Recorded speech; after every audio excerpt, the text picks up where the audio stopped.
Ô, Ana, você tem ideia de quem é essa voz toda poderosa? There can be no gainsaying of the fact that the great revolution has taken place in the world today. Opa, Caju, essa é a voz do Martin Luther King, que dispensa apresentações, né? Mas por dever de ofício eu vou dizer que ele foi um pastor evangélico americano e ícone mundial da defesa dos direitos humanos. That is the human rights revolution. Exatamente, Ana. E esse áudio é de 31 de março de 68, 4 dias antes do assassinato do Martin Luther King. Esse discurso que ele fez na Catedral de Washington é praticamente uma profecia. De um jeito bem resumido, ele dizia que tinha uma tripla revolução acontecendo e que a humanidade precisaria lidar com 3 grandes desafios: o respeito aos direitos humanos, a ameaça das armas nucleares e, por fim, o avanço da automação e da cibernética. Caramba, o Luther King estava preocupado com automação e cibernética já naquela época, fim dos anos 60. O cara era um visionário mesmo. E para citar as palavras do próprio Luther King, abre aspas, But if a man doesn't have se uma pessoa não tiver um trabalho e uma renda, has neither life ela não tem vida, nor liberty, nem liberdade e nem a possibilidade de encontrar a felicidade. merely exists. Ela meramente existe. Mais de 50 anos se passaram desde o brutal assassinato do Dr. King, como ele era conhecido. E hoje essa profecia já está se realizando. A gente vive a era dos algoritmos, do Big Data, da inteligência artificial, da indústria 4.0. A possibilidade de que os humanos sejam substituídos por robôs em algumas tarefas já é muito plausível. E, em alguns casos, é até bem assustadora. Mas será que as máquinas vão mesmo roubar os nossos empregos? Pois é, e quem sabe daqui a alguns anos a gente possa ouvir um podcast feito por um computador. Ah, não, mas não vai ser tão bom quanto o nosso. Caramba, que autoconfiança, hein, Ana? É isso aí, cara. É, só o tempo dirá. Enquanto isso, seja bem-vinda, seja bem-vindo ao primeiro episódio do Trabalheira, um podcast da Rádio Batente. Eu sou a Ana Aranha. E eu sou o Carlos Juliano Barros, o Caju. A Rádio Batente é a central de podcasts da Repórter Brasil. A cada temporada, a gente vai falar do universo do trabalho com uma pegada diferente. A ideia do Trabalheira é fazer um bem bolado de história, cultura, economia, direito, enfim, de tudo um pouco para discutir o futuro do trabalho. Nessa série de 8 episódios, a gente vai responder uma pergunta provocativa a cada programa. As máquinas vão roubar nossos empregos? Será que algum dia vamos trabalhar menos? E o trabalho dignifica ou danifica as pessoas? O Trabalheira vai ao ar toda quarta-feira no feed da Rádio Batente.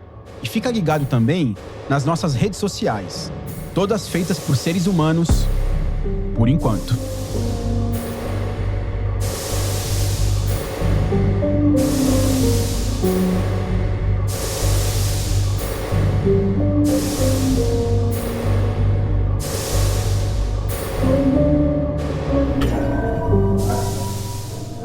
Acho que realmente a situação hoje é muito diferente de 30 anos atrás. Há 30 anos atrás, realmente, eu acho que se aplicava essa frase que eu usei, né? Robô, ruim com ele, pior sem ele. Mas hoje não mais, porque o problema é completamente diferente. A grande diferença é a seguinte: há 30 anos atrás, a gente sabia que podiam surgir novos setores da economia que iam absorver essas pessoas. Esse é o Paulo Feldman, professor de economia da Universidade de São Paulo, a USP. O Paulo Feldman causou polêmica na década de 80 ao defender a automação das linhas de montagem de carros. Naquela época, o Paulo Feldman era um dos poucos pesquisadores que estudavam esse tema no Brasil, e uma parte dessa pesquisa virou um livro com esse nome que ele comentou: Robôs, ruim com eles, pior sem eles. Claro que essa afirmação não caiu bem entre os sindicalistas que tinham muito medo de que a entrada desses robôs acabasse em demissões em massa. Mas o argumento do Paulo era que a automação seria o único jeito de o Brasil não ficar para trás na corrida pela produtividade. Mas hoje ele acredita que as coisas mudaram de figura. Agora a gente está diante de uma situação onde não vai surgir coisa nova. Então agora não tem saída. Agora você tem que criar mecanismos de proteção àquele trabalhador que vai perder o seu emprego. Vamos combinar que o mercado de trabalho mudou um pouquinho, né? Desde que ele começou a estudar robotização 40 anos atrás. Vamos fazer aqui um exercício bem didático e comparar alguns números da indústria automobilística na época em que o Feldman publicou o livro e a indústria de tecnologia de hoje. Em 79, a General Motors, a GM, teve um faturamento de 11 bilhões de dólares. No auge, a montadora chegou a ter 840 mil funcionários, quase 1 milhão. É como se todos os habitantes de Campo Grande, a capital do Mato Grosso do Sul, trabalhassem numa única empresa. Corta para 2012. É quando o Google faturou 14 bilhões de dólares, 3 bi a mais do que a GM 30 anos antes. E sabe quantos funcionários o Google tinha em 2012? Apenas tão somente 38 mil. Pera aí, eu me perdi nessa salada de números, Ana. Traduzindo, o Google conseguiu um faturamento 30% maior, com 22 vezes menos funcionários do que a GM. Eu vou repetir porque é realmente impressionante. Faturamento 30% maior, com 22 vezes menos funcionários. E tudo isso num espaço de tempo muito mais curto. A GM levou 70 anos para atingir esse patamar. Uma vida inteira. Já o Google levou só 14 anos. Não passou nem da puberdade. Então, mas aí a gente tem que lembrar que os tempos são outros, né? Em vários sentidos, né? E dessa vez, não só por causa da pandemia do novo coronavírus. E eu tô falando de mudanças estruturais profundas, uma marcha que nem uma crise sanitária, que nem essa que a gente tá vivendo, consegue interromper. No mundo todo, os empregos migraram da indústria para o setor de serviços, uma transformação importante e que se acelerou nas últimas décadas. O Paulo Feldman, né, que a gente ouviu agora há pouco, tem uma visão que destoa da resposta padrão dos economistas. Não é que ele acredite que os seres humanos vão ser totalmente substituídos por robôs, mas ele coloca em xeque essa crença de que, à medida que velhas profissões deixam de existir, outras tantas vão sendo criadas. E que essas novas profissões vão conseguir absorver toda a força de trabalho. Claro, quando a gente vê o desemprego crescendo num ritmo exponencial, que nem nessa crise econômica que a gente está vivendo agora, é difícil imaginar quais seriam essas profissões do futuro. Mas olha que curioso, vou colocar mais um dado aqui na balança. Quando a gente olha para a situação do emprego no mundo, a gente percebe que os países com menores taxas de desemprego hoje são justamente os que mais investiram em robotização, inteligência artificial, etc. e tal. Exatamente, Ana. Isso é verdade mesmo, né? Os países mais desenvolvidos, com menos gente desocupada, são os mais adiantados em termos tecnológicos. E eu conversei sobre isso com o Herbert Kimura, professor da Universidade de Brasília e pesquisador do LANFO, um laboratório que pesquisa os impactos da tecnologia sobre a sociedade. Esse futuro apocalíptico de poucos empregos, ou quase pouco emprego, eu acho muito pouco provável, porque, assim, apesar de a tecnologia estar avançando, outras demandas vão aparecer. Então, as pessoas vão ter outros interesses que, de certa forma, vão gerar outros tipos de atividades, outros empregos. Na verdade, essa discussão sobre o chamado desemprego tecnológico existe desde que o mundo é mundo, né? Em 1589, por exemplo, a rainha da Inglaterra, Elizabeth I, deu um pito num inventor chamado William Lee, quando ele foi, todo empolgado, mostrar para ela o primeiro tear mecânico de tecidos. A rainha não gostou nada daquela história e despachou o cara, né? Falando assim, ó... Você vai fazer todos os artesãos virarem mendigos. E o coitado do William Lee precisou até fugir do país de tanta perseguição que ele sofreu. Gente, que ironia. Mas ele deve ter se revirado de alegria no caixão 2 séculos depois, quando começou a Revolução Industrial, ali mesmo na Inglaterra. Olha, eu não sei o que o espírito injustiçado do William Lee tem a dizer sobre isso. Mas foi justamente a mecanização da indústria têxtil que fez a Inglaterra virar uma potência econômica, né? O resto é história.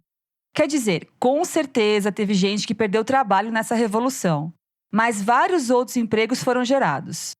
Aliás, o historiador Eric Hobsbawm, que nasceu no Egito. Sabia disso, Caju? Caramba, não sabia não. Pois é, ele disse que o principal evento do século XX não foram as 2 guerras mundiais, nem o conflito capitalismo versus comunismo, que, aliás, voltou com tudo, né, gente? Para o Hobsbawm, o acontecimento mais importante do século XX foi a passagem do mundo rural para o mundo urbano. E claro que isso não teria sido possível sem as máquinas que destruíram algumas profissões no campo, mas que também criaram tantas outras nas cidades. Mas vamos deixar de lado essa viagem histórica para voltar à pergunta central desse primeiro episódio do Trabalheira? Será que dessa vez, com Big Data, inteligência artificial, etc e tal, vai ser diferente? O Martin Ford, um pesquisador e empresário do ramo de tecnologia dos Estados Unidos, acredita que sim, né, que dessa vez é diferente, ou melhor, vai ser diferente. Ele até brinca dizendo que essa história sobre as máquinas roubarem os empregos parece aquela fábula do Pedrinho e o Lobo. Você lembra dessa fábula, Ana? Vagamente, Caju, conta aí. Então, o Pedrinho era aquele menino, pastor de ovelhas, que mentia para chamar atenção, dizendo que havia um lobo rondando o rebanho. E ele repetiu essa mentira tantas vezes que quando o lobo de fato apareceu, ninguém acreditou. Mas o ponto do Martin Ford é que no fim, o lobo realmente aparece. O Martin Ford escreveu um best-seller sobre o assunto. O nome do livro, que é mesmo muito bacana, eu recomendo a leitura, é The Rise of Robots, traduzido no Brasil para Os Robôs e o Futuro do Emprego. So let me begin by just reviewing what I think is different this time. What's different about today's technology? Nesse áudio que a gente está ouvindo, de uma palestra que o Martin Ford deu nos Estados Unidos, ele diz que nós, seres humanos, temos que ter medo da atual revolução das máquinas por 3 motivos. O primeiro deles é a Lei de Moore. A Lei de Moore foi formulada em 65 pelo cientista americano Gordon Moore, um dos fundadores da Intel. A Intel é aquela companhia que domina o mercado mundial de processadores, né? E basicamente, a Lei de Moore diz que o poder de processamento dos computadores dobra em média a cada 2 anos. É só comparar a capacidade de armazenamento daqueles disquetes antigos, que eu acho que muita gente nem vai saber o que é, com esses pendrives de vários gigas de memória. Sem falar na nuvem, né? O tanto que a gente consegue guardar de arquivo num Google Drive ou num Dropbox da vida só cresce. E isso não vale só para chips e processadores, vale também para softwares e aplicativos. O segundo motivo, citado pelo Martin Ford, né, é o fato de que as máquinas agora têm habilidades cognitivas. Quer dizer, as máquinas já conseguem pensar e tomar decisões por conta própria. Cara, isso é realmente assustador. Quem aborda esse assunto de um jeito bem interessante é o historiador israelense, o Yuval Noah Harari. No livro Homo Deus, ele desenvolve uma tese que ele chama de o grande desacoplamento. Caramba, imponente, hein? O grande desacoplamento. E o que diz essa tese?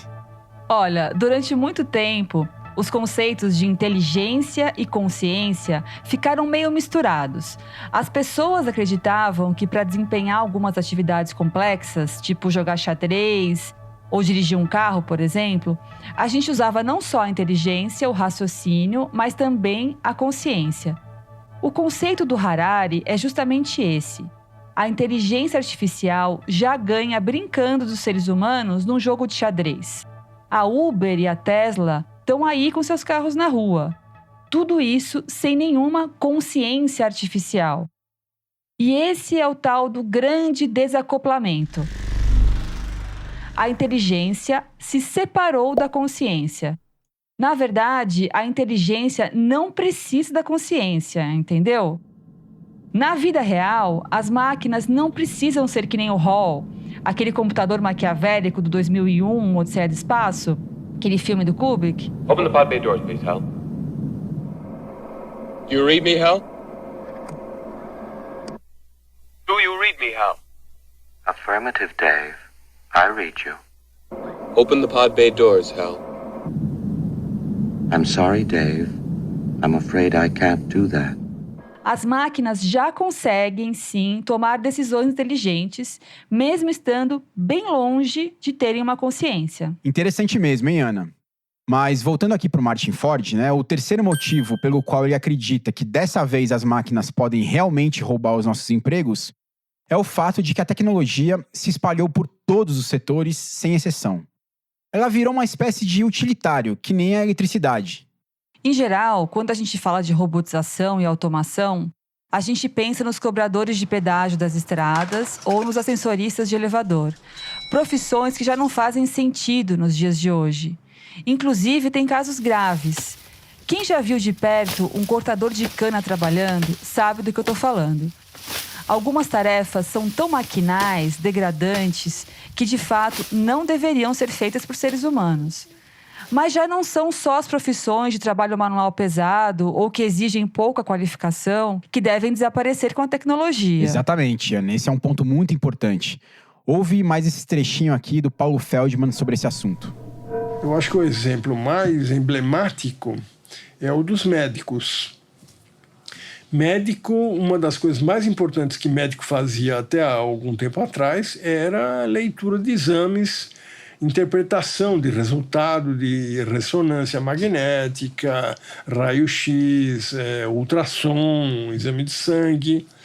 Isso agora não precisa mais. O Watson, da IBM, dotado de inteligência artificial, faz tudo isso com uma velocidade espantosa e sem errar. Quer dizer, o Watson consegue fazer em 1 hora o trabalho de mais de 40 médicos durante 1 semana. Só que esses médicos têm uma taxa de erro muito maior do que a do Watson. Então, não tem por que usar os médicos. Eu lembro que o primeiro computador da minha família, na década de 90, foi um Aptiva, né? Você lembra, Ana? O Aptiva, fabricado pela IBM? Lembro sim. Então, depois de um tempo, a IBM deixou de fabricar computador, né? E eu pensei, coitada, a IBM já era, a IBM faliu. Que nada, né? Eles saíram do mercado de hardware e caíram de cabeça na inteligência artificial, que é o negócio do futuro mesmo, né? Watson is an artificial intelligence system. Watson uses a sophisticated machine learning technique called deep learning. Pois é, esse supercomputador Watson, que hoje faz análise de exames, entre outras cositas más, ficou famoso ao ganhar em 2011 um programa na televisão americana chamado Jeopardy! O Jeopardy! É bem popular nos Estados Unidos, é um programa de perguntas e respostas. And here is the clue.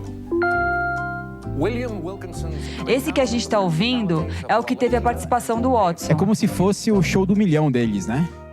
Ele tem um formato um pouco diferente, mas é parecido.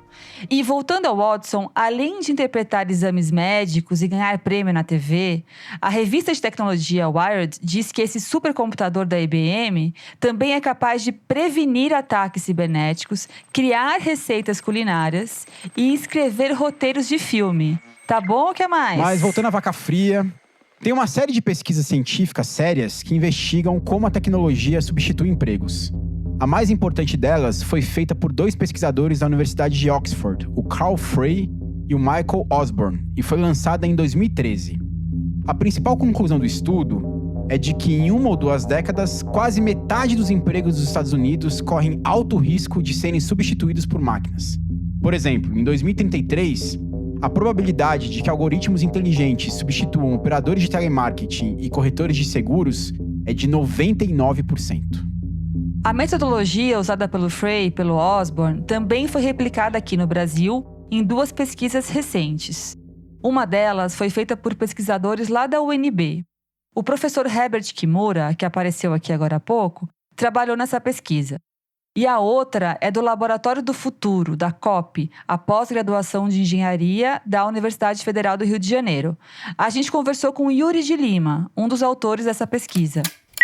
Um dos resultados do estudo é que 60% das pessoas ocupadas no país estão em atividades com alta probabilidade de automação. A gente está criando um emprego que vai ser mais automatizado no futuro, e a gente olhou de 2003 a 2016, como é que isso variou, né? E a gente vê que os últimos grupos de automação, e principalmente o pior de todos, o que vai ser mais afetado, que são de 90% a 100% de probabilidade de automação, eles são os que mais têm criação de emprego.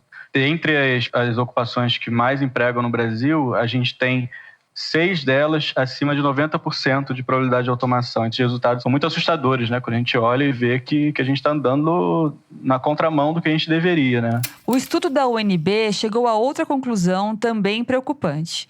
Em momentos de crise econômica, muita gente acaba trocando trabalhos mais complexos, por assim dizer, por ocupações mais simples. O professor Herbert Kimura divide os tipos de trabalho em zonas, que variam de acordo com a complexidade de cada ocupação. Na maioria dos estudos, observa-se isso, né? Que trabalhos em zonas menores, né, de menos preparação, são mais propensas a serem automatizadas. No caso brasileiro, tem uma peculiaridade. Nesses últimos anos de crise, muita gente que está numa zona superior, que exige maior nível de preparo, talvez esteja migrando para zonas inferiores, que exigem um nível de preparo menor. E isso não deve mudar depois da pandemia do novo coronavírus, né?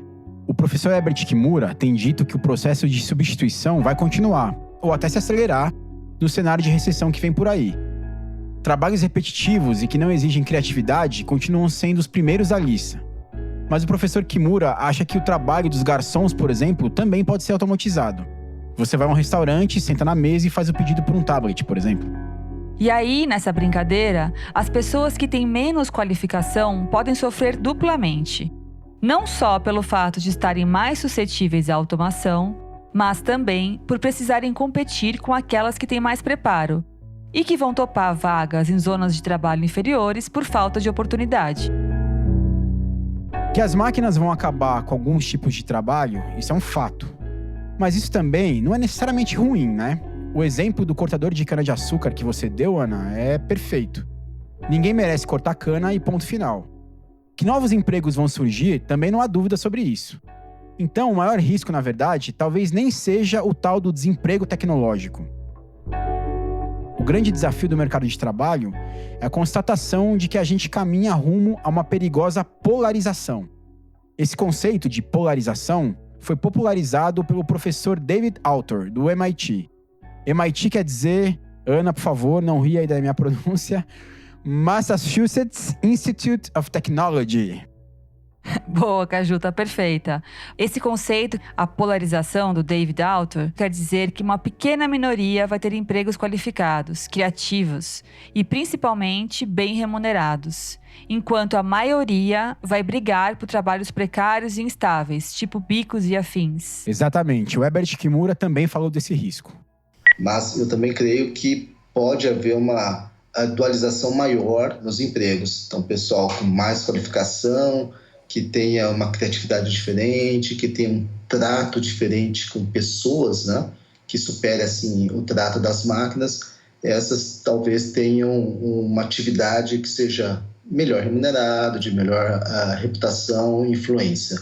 Vai ter o pessoal que estaria direcionado a atividades menos remuneradas, menos valorizadas, que no final podem até serem totalmente substituídas pelas máquinas. Essas pessoas vão ter que achar outras atividades e se elas não estiverem preparadas, provavelmente vão pegar atividades também que seriam menos remuneradas.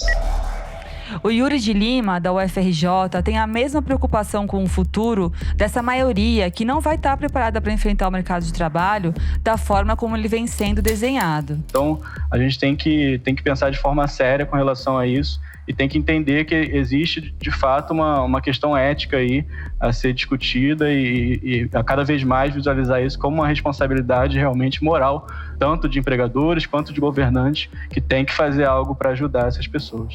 Essa responsabilidade está primeiramente dentro dos empregadores que estão fazendo esse movimento para colocar mais tecnologia, e que é claro, a gente sabe que existe um ganho nisso tudo, porque ninguém faria isso à toa, e também, num segundo momento, está na mão do Estado, né, que tem que ajudar essas pessoas que estão sendo deslocadas a conseguir novas oportunidades dentro do mercado de trabalho, sem levar a discussão para um lado leviano de achar que, bom, você saiu de um setor aí, você era motorista de caminhão, agora você pode ser um desenvolvedor de robôs.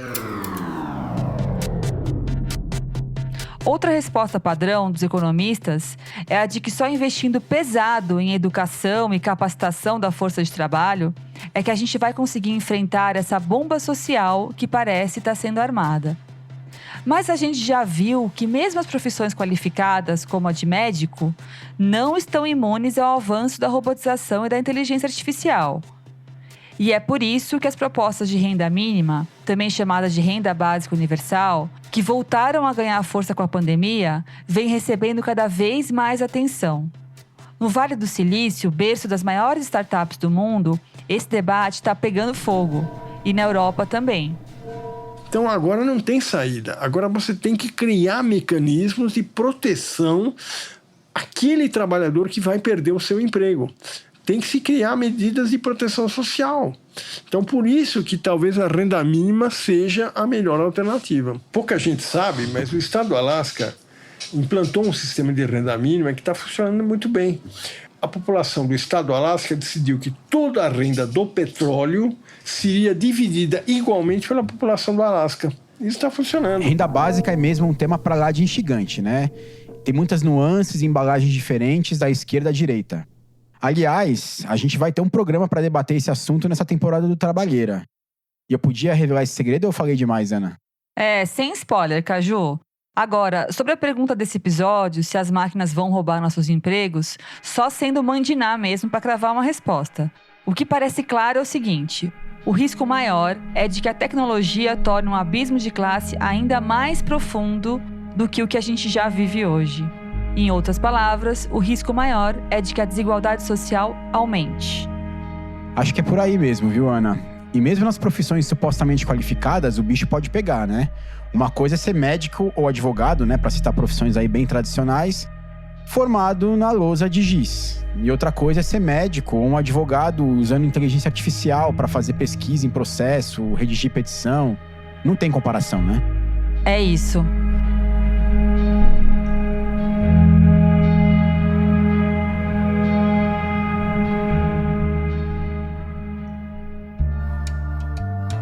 Bom, o primeiro episódio do Trabalheira fica por aqui.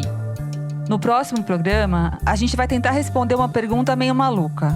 O que o Henry Ford, o cara do capitalismo industrial, diria da Uber? Boa, Ana, vai ser bacana. O Trabalheira é uma produção da Rádio Novelo para a Rádio Batente, a central de podcasts da Repórter Brasil. A coordenação geral é da Paula Scarpim. O roteiro original é de minha autoria, Carlos Juliano Barros, com a colaboração da minha parceira Ana Aranha. O tratamento de roteiro é do Vitor Hugo Brandalize. A edição e a montagem são da Juliana Santana, da Clara Reustab e da Mari Romano.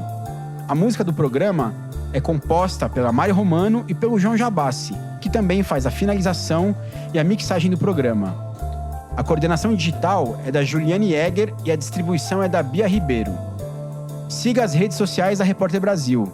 E vale a pena também ouvir os episódios da outra temporada do nosso outro podcast, o Jornadas. Procura lá no feed da Rádio Batente, no seu tocador de podcasts preferido.